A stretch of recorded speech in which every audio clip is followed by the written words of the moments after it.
আসসালামু আলাইকুম। সকাল সকাল বের হয়ে পড়লাম। গন্তব্য হচ্ছে রাজধানীর করাইল বস্তি। আপনারা জানেন ২ দিন আগে এখানে বিশাল অগ্নিকাণ্ড হয়েছিল এবং খুবই মানবিক বিপর্যয় অবস্থা। যাই হোক, নৌকা পার হয়ে চলে আসলাম হচ্ছে এখানে করাইল বস্তিরই একটা বউবাজার নামে ঘাটে। সো পৌঁছে গেলাম হচ্ছে সেই অগ্নিদগ্ধ জায়গাগুলাতে।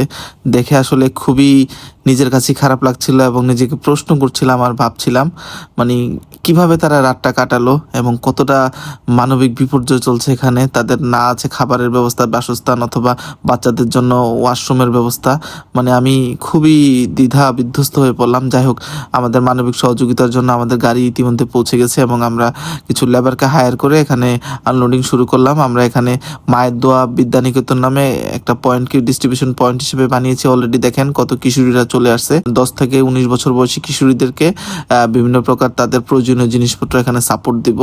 খাবার টাবার এগুলা তো বিভিন্ন জনই দিচ্ছে। আমাদের দিক থেকে হচ্ছে তাদের যে স্বাস্থ্যগত যে হাইজিন বিষয়টা সেটাকে টার্গেট করে আমরা প্রায় 1000 কিশোরীর মাঝখানে দিব। ওই হিসাবে আমরা আগে প্রথমে রেজিস্ট্রেশন কাজ সম্পন্ন করেছি এবং প্রত্যেকের তালিকা সম্পন্ন হওয়ার পর 200 জনকে আজকে দিয়েছি এবং আগামী শুক্রবার, শনিবার এবং রবিবার আমাদের কার্যক্রম চলবে এবং মোট 1000 জনকে দেবো ইনশাল্লাহ।